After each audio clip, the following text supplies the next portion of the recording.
see about linear measurement, that is about horizontal measurement.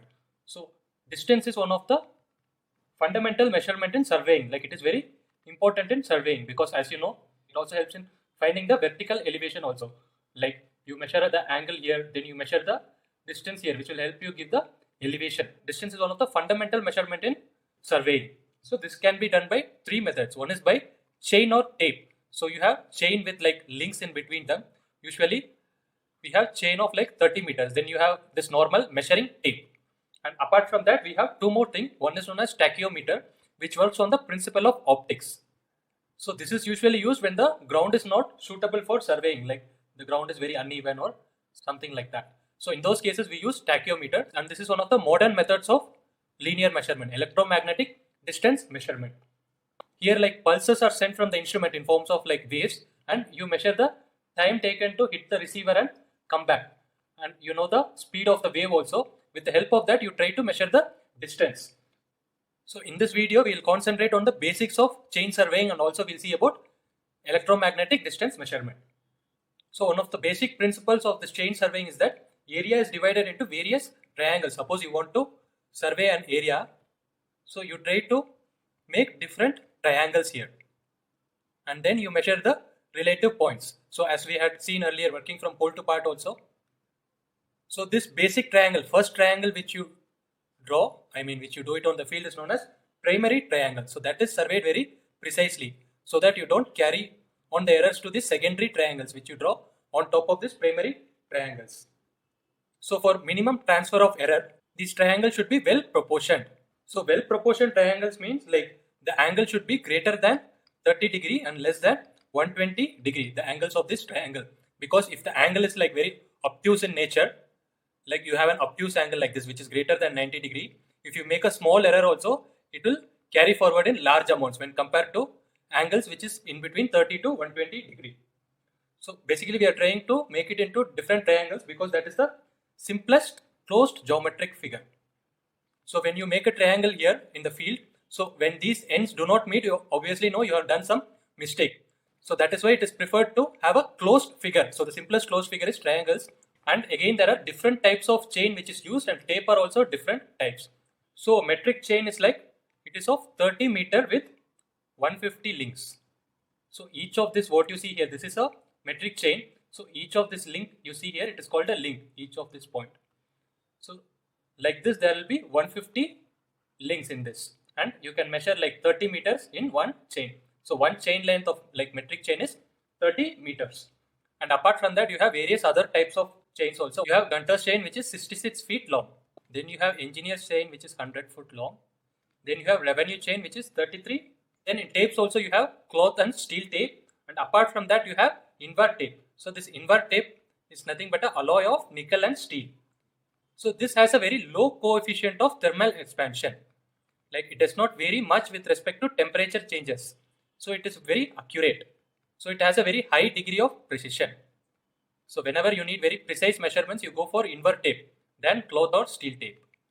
So then to facilitate this chain and tape, you have these other instruments which are known as arrows and ranging rods.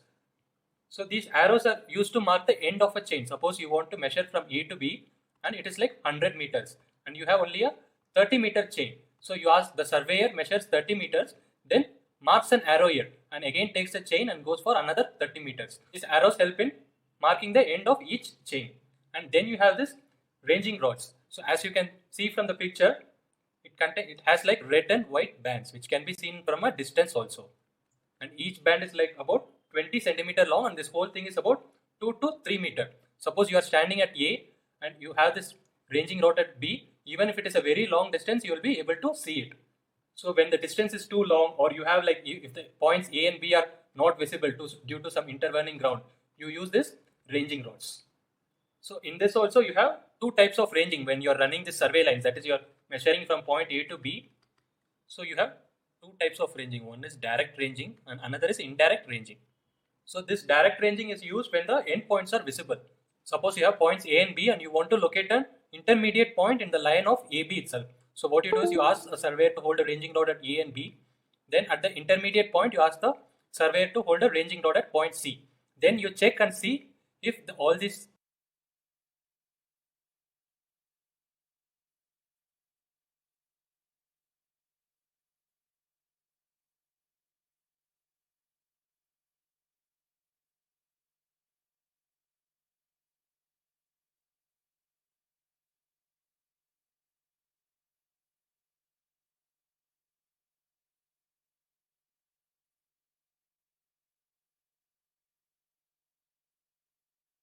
ask the surveyor to hold a ranging rod at point C. Then you check and see if all these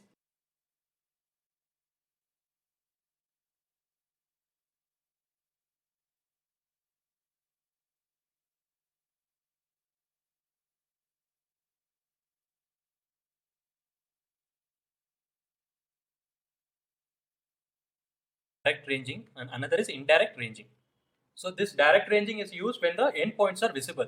Suppose you have points A and B and you want to locate an intermediate point in the line of AB itself. So what you do is you ask a surveyor to hold a ranging rod at A and B. Then at the intermediate point you ask the surveyor to hold a ranging rod at point C. Then you check and see if all these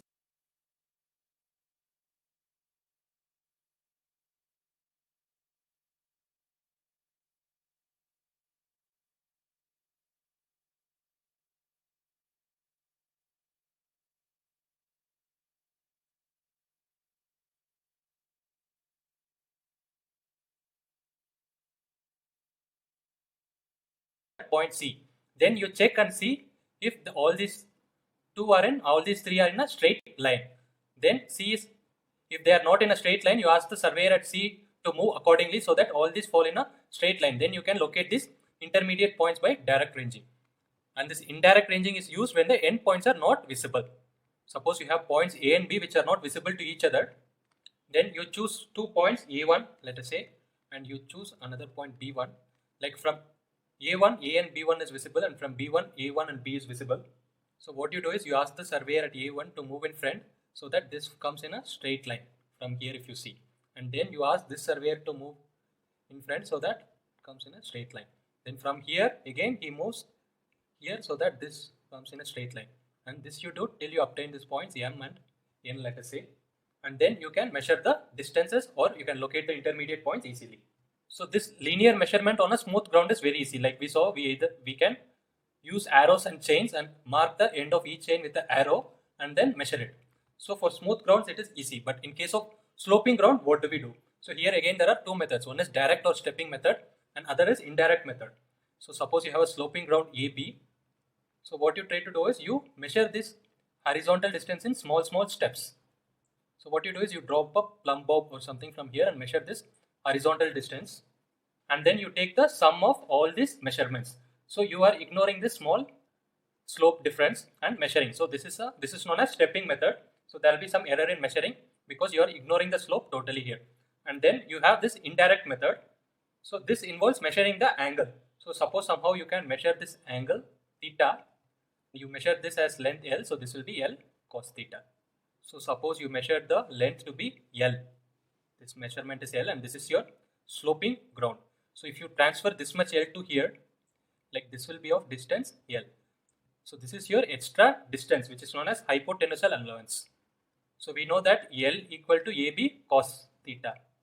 This is your theta. So AB equal to L secant theta.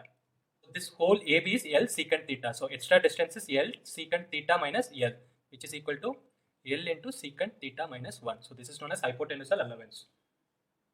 So if you know the hypotenusal allowance, what they try to do is first you measure this distance and then you start the next chain from next chain leaving for this hypotenusal allowance.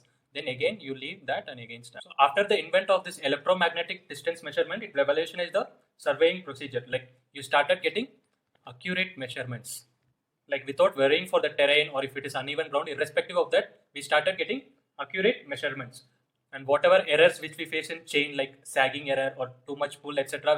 all this will be eliminated here because here it works on this electromagnetic waves. So what usually happens is a pulse of radiation is sent out. Like you will have the instrument at A, then you will have some sort of receiver at B. And with this instrument you send out a pulse of radiation of some particular wavelength and then you try to find out the time it takes to receive it back. And you will know the velocity of signal which is usually C, represented by C, and you know the time also. So with that you can try to find out this distance. So here this time which it takes to go and come back, it will be very less, like in microseconds. So a very high degree of accuracy is required by the instrument. So this is known as pulse method, and another way of measuring this is known as phase difference method, which is more popular. So here what you do is you send out pulse of varying wavelengths. and you try to find out how much that reflected signal when it comes back is out of phase. So with the help of that phase difference, you can measure the distance. So this is one more way of measurement in electromagnetic distance measurement instruments. So here we know the velocity of waves in vacuum only, and when that passes in atmosphere, and if there are some disturbances, the velocity will be reduced. So we have to make some correction for that. So that is known as refractive index correction. Then you have one more correction which is due to the aging of the instrument. So that is known as zero correction. So this can be measured by measuring a fixed distance with the help of the instrument and then calibrating the instrument for that reading or applying the same correction everywhere. So that is known as zero correction. And one more term we'll see for this EDM instrument, which is the accuracy. How accurate you will get the answer for measuring from length A to B. Let us say this is for 2 km. Let us find out how much accuracy it has. So that is usually specified by the instrument makers. So that will be specified as plus or minus A mm plus or minus B mm per kilometer. So this is a constant and this is based on distance. So suppose the manufacturer specifies that A is equal to 3 and B is equal to 3. For AB, the accuracy will be, so this is equal to 3 square plus 3 into 2 the whole square root of that. So that is equal to approximately plus or minus 7 mm. So this is how it is specified and the accuracy can be measured like this.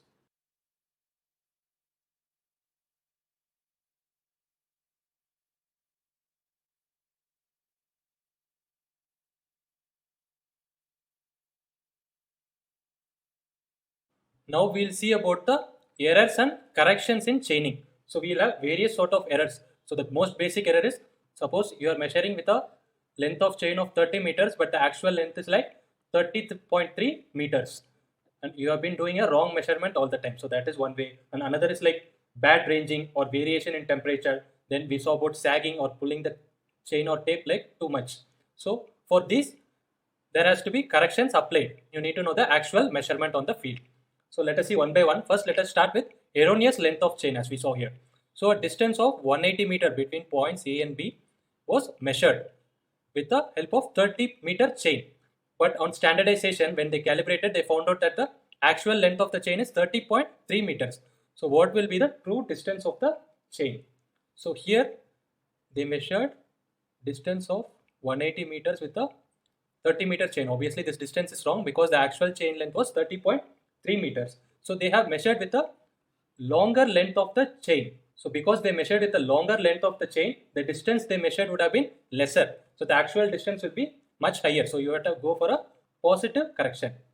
The actual chain length is 30.3 meters. It is 0.3 meter longer. So every time you lay out the chain, we are missing out this 0.3 meters. So the correction to be applied will be 180 divided by 30 into 30.3 minus 30. So it has to be corrected like 6 times for this 0.3 meters. So 6 into 0.3, which is 1.8 meters. So the actual length will be 180 plus 1.8, which is 181.8 meters. That will be your true distance. So other easy way of doing is this. For a 30 meter chain, the distance was 180 meters. So what will be the distance for 30.3 meter chain? So that is equal to 30.3 into 180 divided by 30. So if you solve that, you will get 181.8 meters. So if this was 29.7 meters, so you can simply multiply 29.7 into 180 by 30 meters. So you'll get lesser distance than 180 meters. So this is the correction to be applied for erroneous length of the chain. Next, let us see for variation in temperature. So that will be your temperature expansion. So alpha into L is your measured length here, and alpha is nothing but coefficient of thermal expansion of that chain metal or whatever you are using, or tape if it is tape. And Tm is your mean field temperature, like what is the temperature at the field. And T0 is the temperature when you calibrated and found the length of the chain. So that is known as temperature during standardization. So if Tm greater than T0, we apply a positive correction. So Tm is greater than T0 means mean field temperature is greater than the temperature during standardization. So there will be more length of the chain or tape. So like we saw in the earlier case, it will be 30.3 meter instead of 30 meters like that. So we have to go for positive correction. Then we have correction due to variation in pull or tension. So if the pull is greater than standard pull which you did during calibration, then that means it is of more length and you should go for a positive correction. So let us say standard pull is P0 and this pull is P. We know that stress by strain will give you Young's modulus. So E equal to stress which is P by A by strain delta L by L. So we have delta L by L into E equal to P by A. So delta L equal to PL by AE. So here the extra pull which we are applying, so we need the delta L here, extra pull is P minus P naught. So your correction factor for the pull will be P minus P naught into L by AE. And then we have one more interesting thing, we have correction for sag. Suppose you have two instruments like this, because of some intervening ground or something, you try to hold the tape or chain between these instruments. But if you don't hold them properly, they will sag like this. It will sag under its own weight and it takes a form of a catenary, that is parabola. So here the correction to be applied will be negative. Suppose you wanted to measure the distance between these 2 points and the chain is sagging. The sagging chain length was found to be 30 meters. So this, if you like extend it, it will actually be greater than this chord length. So we have to correct for this sag by applying a negative correction. So that can be done like this. So let us say the tension or pull is represented by T. So we can resolve these forces here. Let us say T naught is the tension acting at C, horizontal one, and T is the tension acting here. So and W is the weight per unit length. So the whole weight is WS. So resolving the components, we have T sin theta which is acting upwards. So T sin theta equal to WS. This derivation may not be important from exam point of view. Still, I am just going to explain that. And you have T cos theta equal to T naught. So we have tan theta equal to WS by T naught. And S is your this length, half the length. So your total length will be L equal to 2S. This whole length will be L equal to 2S. So we have cos theta and we take a small length. Let us say this I am denoting by H and this is S. So we have cos theta equal to dx by ds. So sigma dx equal to sigma ds cos theta. And we know that 1 plus tan squared theta equal to secant squared theta, which is 1 by cos squared theta.